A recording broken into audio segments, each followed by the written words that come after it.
सबसे पहले इसकी जो प्रक्रिया होती है वो उद्घोषणा से शुरू होती है। उद्घोषणा हम लोगों ने सभी गांव के लिए 1 अगस्त को उद्घोषणा हम लोगों ने प्रकाशित किया है और उसको हम लोगों ने साइट पे भी अपलोड किया है। उद्घोषणा के पश्चात 10 अगस्त से हम लोगों का हर एक गांव में ग्राम सभा का आयोजन किया जा रहा है। जो ग्राम बिहार में सर्वे होना है ज़मीनों का, और ज़मीनों के सर्वे को लेकर काफ़ी चर्चाएं हो रही है। गाँवों की बात करें, शहरों की बात करें, लोग अपने ज़मीन को सर्वे में कैसे दर्ज करवाएं, इसको लेकर चर्चाएं चल रही है और गांव में जाकर सभाएं भी हो रही है और लोगों को जागरूक किया जा रहा है। इसी जागरूकता अभियान के तहत आज मैं पहुंचा हूं नवादा ज़िले के बंदोबस्त पदाधिकारी के पास, और क्या कुछ ज़रूरत होगी और इसको जानेंगे आज। सर, प्रथम तो सर मैं स्वागत करता हूं आपका। धन्यवाद। और सर, सबसे पहले ये जानेंगे कि कब ये सर्वे का कार्य शुरू होगा। सर्वे का कार्य जो हमारा सबसे पहले इसकी जो प्रक्रिया होती है वो उद्घोषणा से शुरू होती है।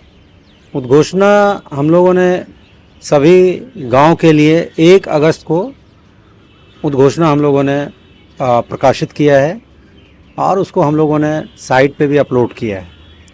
उद्घोषणा के पश्चात 10 अगस्त से हम लोगों का हर एक गांव में ग्राम सभा का आयोजन किया जा रहा है। जो ग्राम सभा 30 अगस्त तक क्रमवार रूप से और तिथि के अनुसार जो हम लोगों ने निर्धारित किया हर गांव के लिए वो किया जाएगा।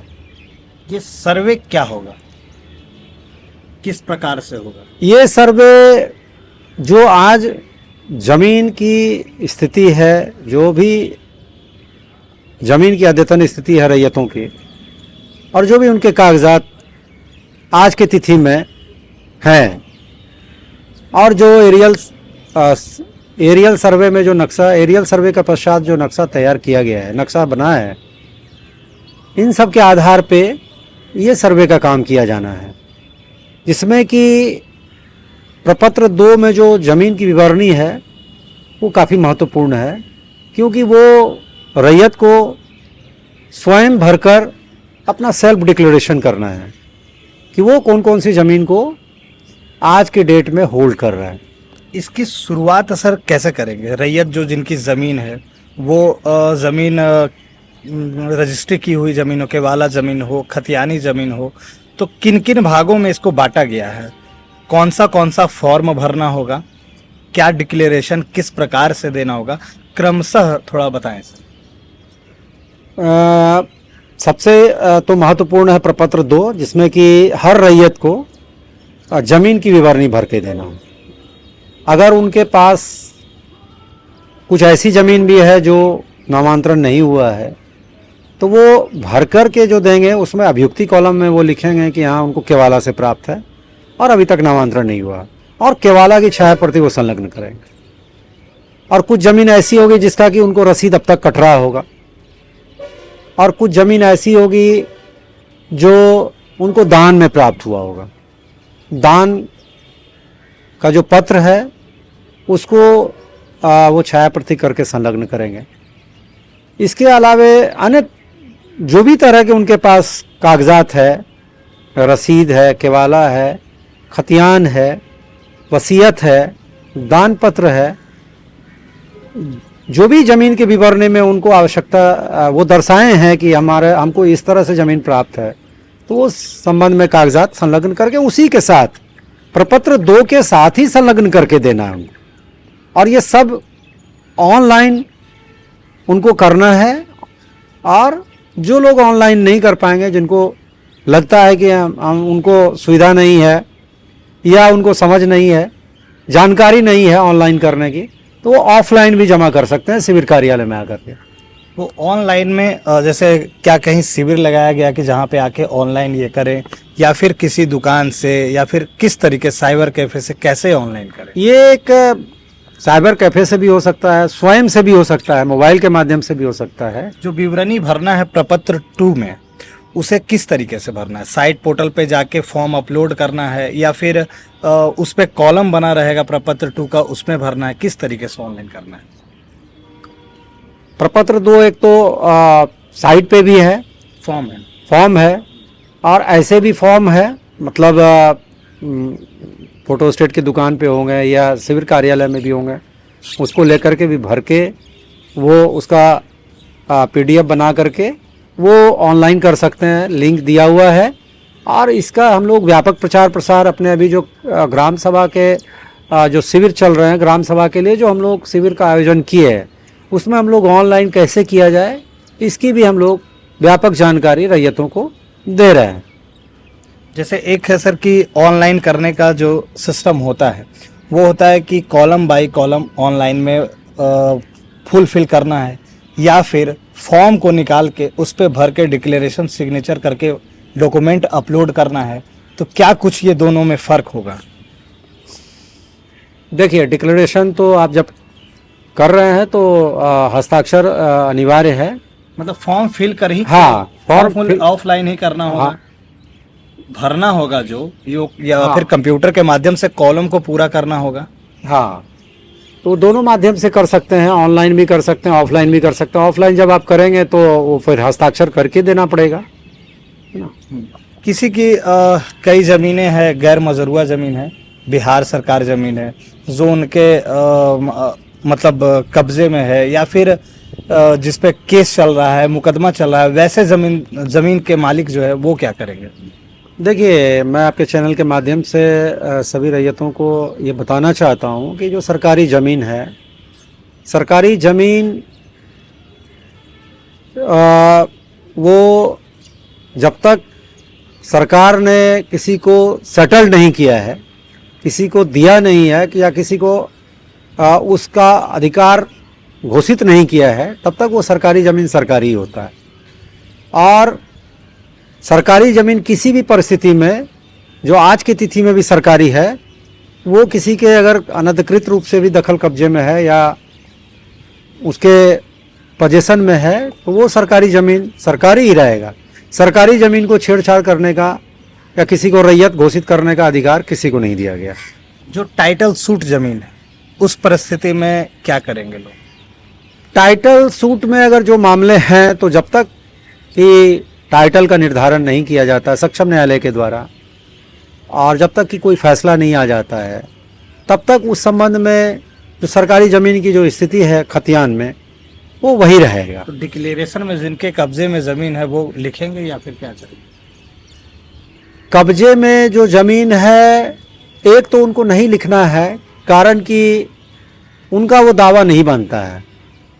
जिस ज़मीन का उनके पास किसी भी तरह का साक्ष्य है, उसी ज़मीन का विवरणी उनको देना है, चाहे वो जमाबंदी में उनका नाम हो, चाहे वो खतियान में हो, चाहे उनको दान मिला हो, चाहे वो कोई कोर्ट का डिग्री हो या कोई वसीयत हो, उसी ज़मीन का वो दावा कर सकते हैं। उसी ज़मीन की विवरणी उनको भरना चाहिए। ऐसे कोई ज़मीन की विवरणी नहीं भरनी चाहिए जो कि जिनका उनके पास कोई तरह का आधार नहीं हो, कोई साक्ष्य नहीं हो, कोई दावा नहीं हो।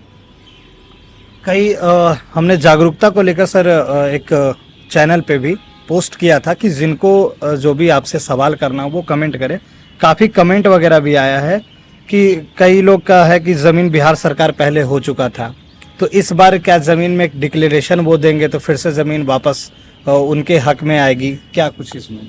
जो ज़मीन बिहार सरकार हो चुका है वो किसी भी परिस्थिति में रैयती नहीं होगा, क्योंकि ये सर्वे का काम हो रहा है, ये कोई स्वामित्व निर्धारण का काम नहीं हो रहा।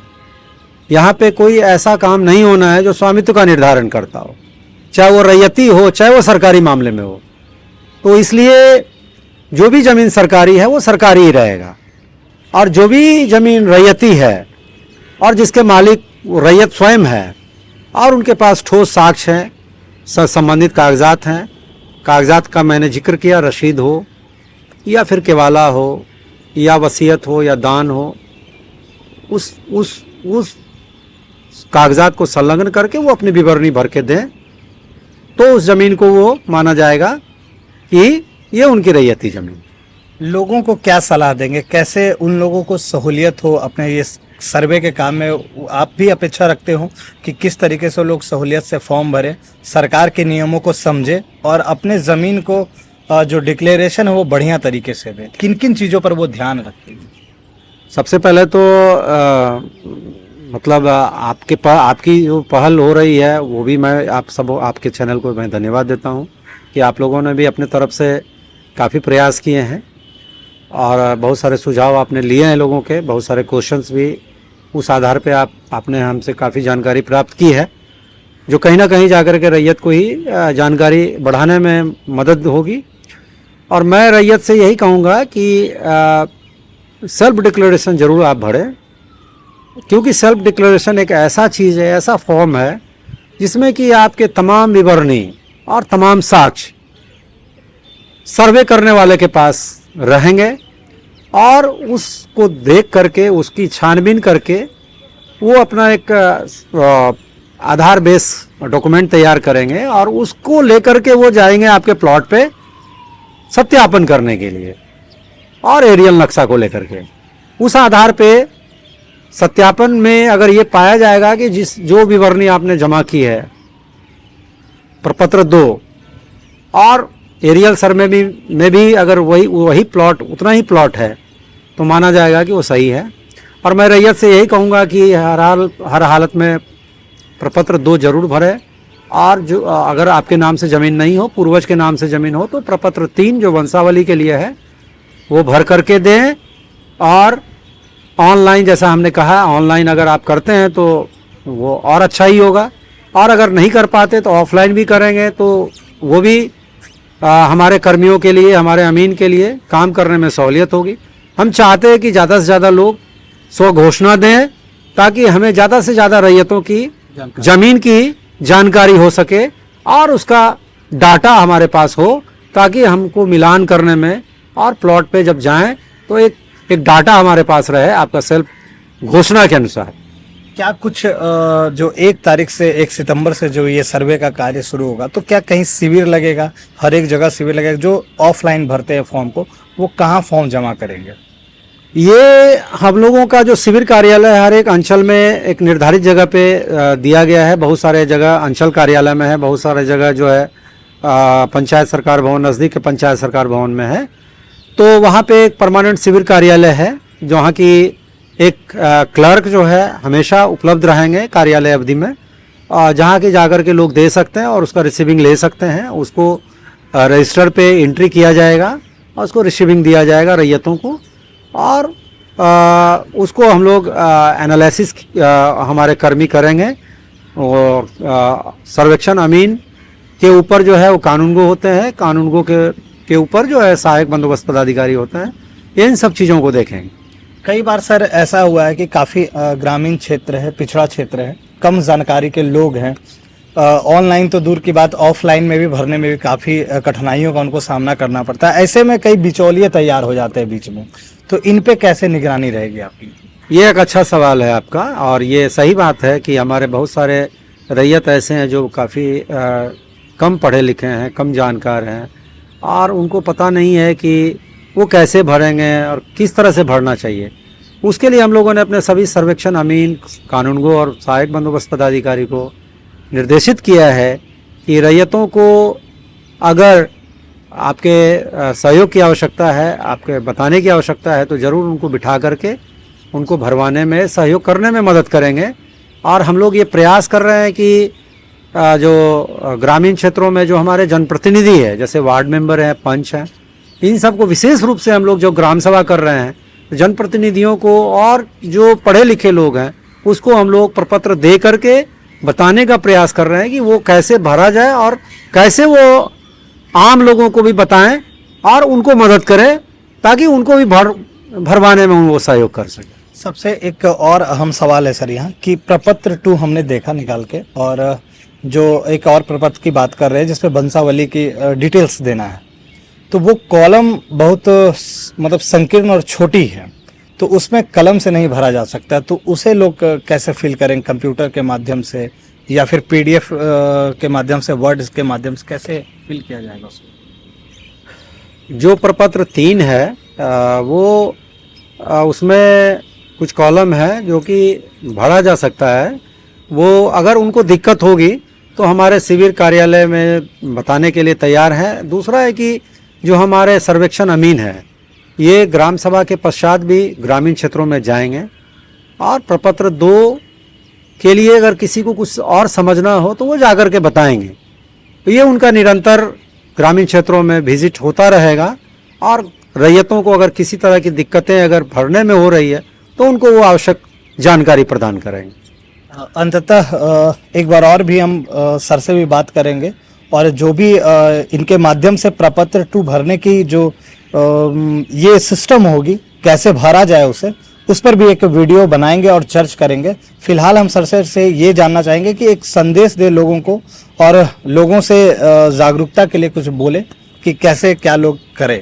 मैं सभी जिलावासियों को, जो भी हमारे नवादा जिला में सभी रैयत हैं, मैं निवेदन करूंगा कि एक बहुत बड़ा कार्यक्रम है और बहुत महत्वपूर्ण कार्यक्रम है। सरकार की एक महत्वाकांक्षी योजना है और आप सभी लोग जानते हैं, सभी लोग जो भी ज़मीन धारित करते हैं, कभी कागजात को लेकर के, कभी स्वामित्व को लेकर के, कभी दखल को लेकर के, आप किन्हीं ना किन्हीं समस्याओं में घिरे रहते हैं, परेशान रहते हैं।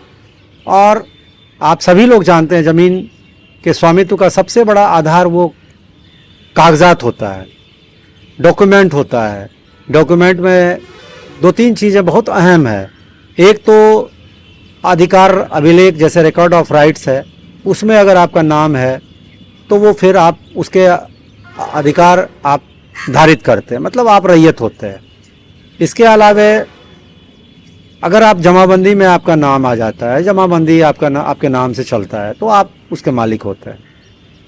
इसके अलावे अगर जमाबंदी में आपका नाम नहीं है लेकिन आप केवाला किसी से लिए हुए हैं, मतलब ज़मीन किसी से क्रय किए हैं, कोई आपको दान दिया है, कोई आपको वसीयत किया है, तो आप उसको यथाशीघ्र आप नामांतरण करा लें ताकि आप अपने स्वामित्व को एंट्री कर सके, जमाबंदी में आपका नाम आ सके। और अभी जो सर्वे का काम चलना है तो इसमें अगर आपका नाम जमाबंदी में अगर रहता है तो आपका अधिकार स्वतः रहेगा। और इसके अलावे अन्य कोई भी कागजात अगर आपके पास है जो आपको लगता है कि आपका दावा है तो आप उसको संलग्न कर सकते हैं। उसकी छानबीन हमारे सर्वेक्षण अमीन के द्वारा की जाएगी और जो भी कागजात आपने दिए हैं उनका भी वो छानबीन करेंगे और आवश्यकता पड़ने पर वो आपके गांव जाकर के, वो आपके प्लॉट जाकर के भी वेरिफिकेशन करेंगे। ये कब तक चलेगा सर सर्वे का कार्य? ये सर्वे का कार्य जुलाई 2025 तक चलना है और ये काफ़ी अभियान के तहत इसका काम कराया जाना है। मैं सभी रैयतों से निवेदन करूंगा कि वो प्रपत्र 2 जरूर भर के दें। जो प्रपत्र 2 है सभी को भरना आवश्यक है या कई लोग हैं ये भी मन में धारणा उनकी कि हम नहीं भी भरेंगे तो सरकारी सिस्टम वो कार्य हो जाएगा?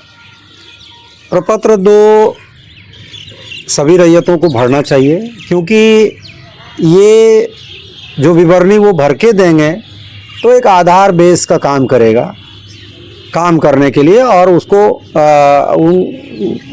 उनको रैयत मानने के लिए। क्योंकि अगर वो डिक्लेरेशन देते हैं, स्वघोषणा करते हैं, तो जो भी जानकारी है वो हमारे सर्वेक्षण अमीन को आसानी से मिल जाएगा। और अगर कुछ कारणों से वो अगर नहीं देते हैं तो इसका मतलब ये नहीं कि उसका ज़मीन को जो है दूसरे के नाम से हो जाएगा या सरकारी हो जाएगा, इस तरह की बातें नहीं हैं। क्योंकि सर इसी से अभी गांव वाले जो हैं काफ़ी ग्राम सभा में नहीं भी आ पाते हैं, तो इन बातों की चर्चा चल रही है और ये बात हमारे तक भी आई, इसलिए ये सवाल मैंने किया। रैयतों को डरने की ज़रूरत नहीं है कि वो अगर प्रपत्र 2 भर के किसी कारण से नहीं दे पाए तो उनका स्वामित्व खत्म हो जाएगा या उनका ज़मीन छीन जाएगा या नाम नहीं होगा, ऐसी बात नहीं है। अगर वो नहीं देते हैं किसी भी परिस्थिति में, कोई बाहर होंगे, कोई बीमार होंगे, कोई परमानेंटली यहाँ से चले गए होंगे, कहीं और बस गए होंगे, तो आगे या उनको जानकारी नहीं हो पाई होगी, तो वो अगर नहीं देते हैं तो इसका मतलब ये नहीं कि उनका स्वामित्व खत्म हो जाएगा। हाँ, उसके लिए फिर हम लोगों को जो है जमाबंदी को जाकर के देखना पड़ेगा हमारे कर्मियों को। फिर वो खतियान को जाकर के देखेंगे कि खतियान में इस ज़मीन का कौन मालिक है, जमाबंदी में कौन मालिक है, या और कोई दावेदार तो नहीं है, और कोई इस ज़मीन का दावा तो नहीं कर रहा है। तो इन सब बातों को देखते हुए तमाम तरह की चीज़ों को का अवलोकन करके, सत्यापन करके, फील्ड में जा कर के, प्लॉट पे जाके, तब जो है उसके बाद वो फाइनल काम होगा। कहीं ना कहीं किसी को डरने की आवश्यकता नहीं है, जो जिसकी स्वामित्व ज़मीन पे है उसकी ज़मीन होगी। तो बिल्कुल मैं फिर से एक बार बता दूं कि हमारे चैनल के द्वारा भी जो है जागरूकता अभियान चलाया जा रहा है, और जिनके जो सवाल हैं वो अपने सवाल जो है कमेंट बॉक्स में दें। अगर उस स्थिति में लगे कि फिर से हमें सर की अगर सलाह की आवश्यकता होगी तो ज़रूर आपसे बात कराएंगे और आपको आपके सवालों के साथ सर मौजूद होंगे। बहुत बहुत